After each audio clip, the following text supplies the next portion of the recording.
Why hello everyone, it is January 10th, episode 8 of the news as I see it. Okay, so even though yesterday I said it was the 10th, it was because I recorded very late in the day, which actually was this morning. So I saw the date, said that was the date, so this is actually the 10th. Hope confusion has been avoided, but either way, our first article is talking about a father in China who hired assassins to stop his son from playing an MMO. Because he was not working, he was only playing the game, doing nothing productive, just being lazy and kind of falling into the bad side of the MMO, community where you just kind of waste away in the digital world and you have to have your father assassinate you. Now, it's not what you think. He hired in-game assassins to go kill his son in-game, to just utterly humiliate him and destroy him constantly. That's pretty amazing to totally destroy your son's gaming experience. I'm not sure if the father was, giving away his son's position or if he was legitimately just being hunted down and slaughtered by the talent of the assassins in the game. I love that gaming has gotten to this point that you can be hired contract killers to ruin someone's experience in it and get them to stop playing.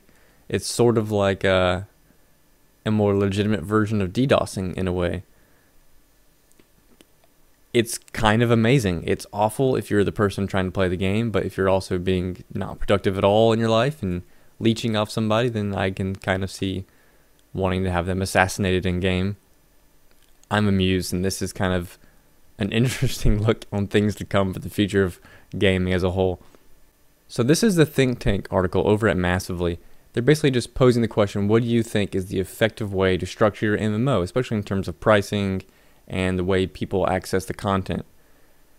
There's a lot of really awesome opinions. The one at the bottom I really like. It's very educated and informative, and I think you should read all of these, form your own opinion, and if you want to, leave it in the comments and we can kind of have a little discussion about this. But you've seen a lot of my news videos and the podcast, how me and Eddie have talked about this a lot. We're really big fans of especially like League of Legends, PlanetSide, and Guild Wars is a very interesting model. It's almost shocking the way they're able to pull it off. You have a one-time purchase, and then there's a microtransaction shop that you can use at your leisure, and it doesn't affect anything in the game. And you can also buy anything in the game with in-game currency.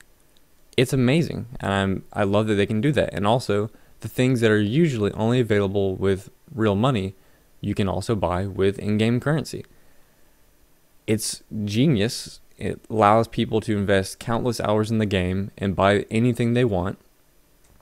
And you have games like Eve where you can spend in-game money as well to get the tokens to buy stuff in-game, including covering the subscription cost.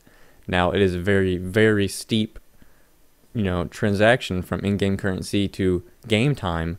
However, once you get to playing a lot, you're doing well, and you can even sell that in-game currency for real money because it's equivalent to a $15 a month subscription fee. You can basically make a living mining asteroids in EVE Online, a real life living. Gaming is getting to be pretty interesting. If you were interested in City of Heroes or its closing and how it's kind of spurred these new projects like the Pheonix project and the game Heroes of Villains, not to mention, the actual sort of unsung sequel to it, Champions Online, there's this article which has interviews with all these people talking about superhero games and how City of Heroes created them and how its closing has affected them, including, a rise in subscribers and player base, as well as these two new projects, the Pheonix Project and Heroes and Villains, and kind of where they're taking their games. I'm really interested in this because I beta tested City of Heroes when it came out. I played it all the way to City of Villains came out, which was just a tie-in expansion sort of sequel game, but they worked together. And then I played those all the way until Champions Online came out because those were the original creators. So all of these projects mean a lot to me. I've never played DC Universe Online. I actually would like to. I just heard a lot of bad things and never got into it. I was also playing Champions Online at the time. I'm a huge DC fan, and they do have Green Lantern in the game, Green Lantern powers. That's pretty much all that matters to me at all in terms of superhero games. Can I be Green Lantern? So I might one day check that out, but either way, this is a very interesting story of how someone basically created this superhero genre, especially in the MMO form, and that singular game has created a whole flock of games that have been all relatively successful, not to mention 2 new projects straight out of its ashes, aka the Pheonix project. Now, the secret world for me is defined by the teaser trailer they released years and years ago, where there's the woman walks into her kitchen and there's a crazy monster behind her on the ceiling or whatever. That to me was the secret world. And they started releasing gameplay. I was super confused, didn't really get what's going on, and I have not liked it at all until I saw FNG Eddie's little first look video where he's playing the Illuminati, and it actually looks really awesome. So I might actually have to check it out, but I've been super disinterested in it ever since I've seen any sort of footage of the actual gameplay.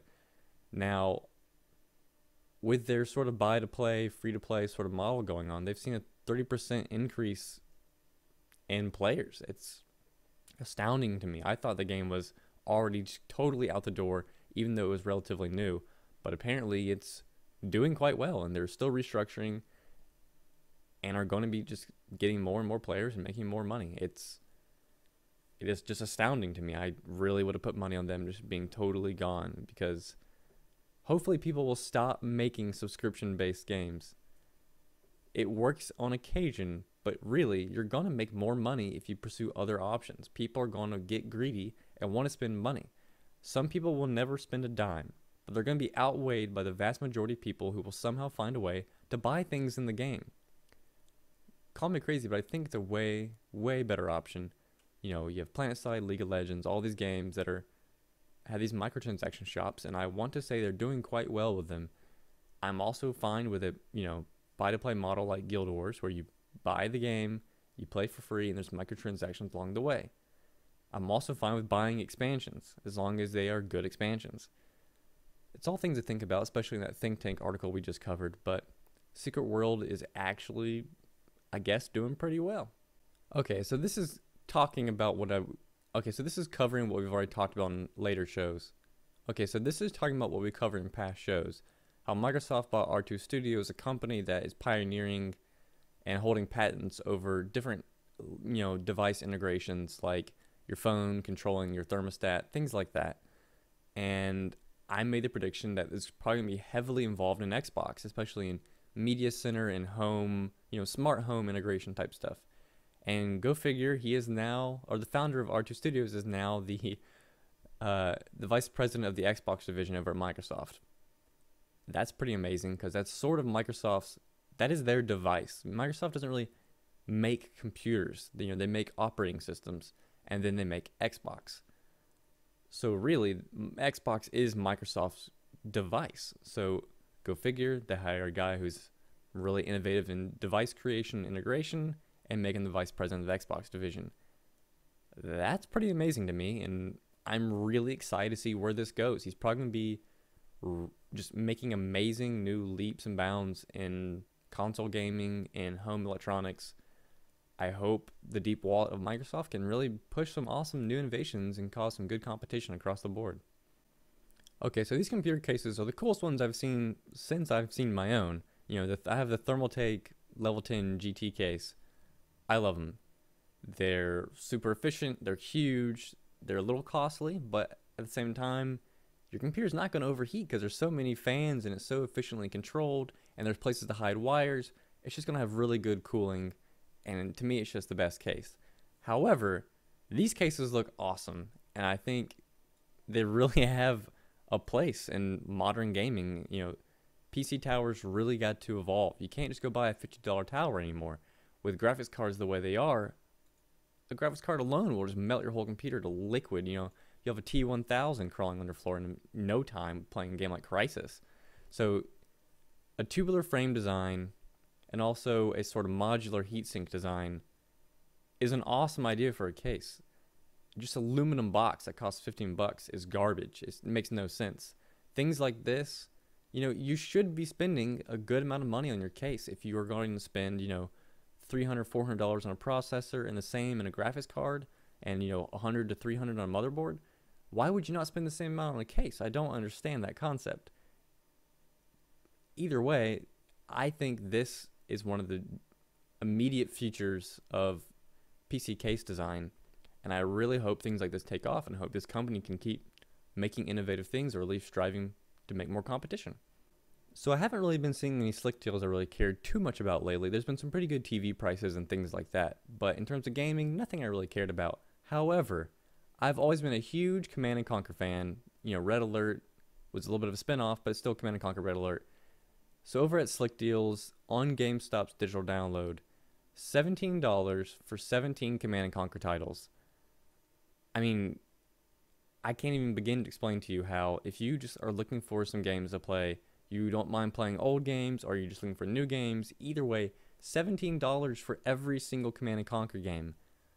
That's amazing. I've played literally thousands upon thousands of single-player and multiplayer hours in Command & Conquer games. For $17 to get them all, it's kind of mind-blowing.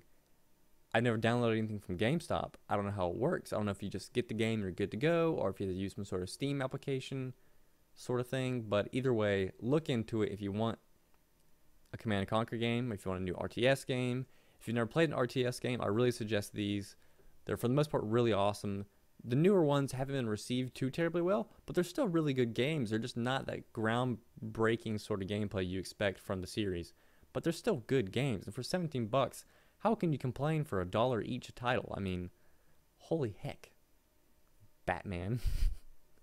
Okay, I can't begin to emphasize how amazing this trailer is. It's the new teaser trailer for CyberPunk 2077. I've talked about it a little bit here and there on news shows, just saying how excited I am. From what I know, CyberPunk 2077 is a pen and paper game that Ghost in the Shell is based off of. I'm a freakishly huge fan of Ghost in the Shell. To me, it's the anime everyone should see. Everyone. To give you an idea of kind of what anime is capable of. I know a lot of people say, oh yeah, it's so trendy, it's so popular, whatever. But it's good. It's trending, it's popular, it's a good show, it's amazing. And apparently it's what's based off this pen and paper game, Cyberpunk 2077, from what I've heard. So this is a game actually based off the IP. I'm assuming they've got the rights of the IP either way.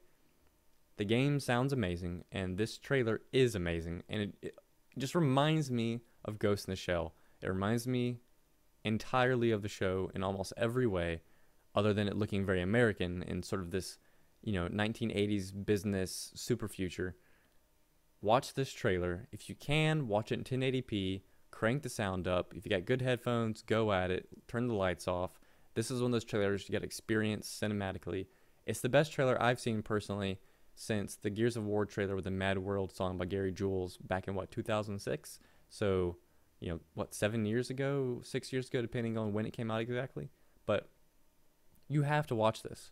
And if you don't get excited about this game, I don't think you like sci-fi. Do you like sci-fi? If not, you won't like this. Either way, it's by 3D Project Red, the people who made The Witcher. So it's going to be an amazing game. It has to be, especially based on this trailer.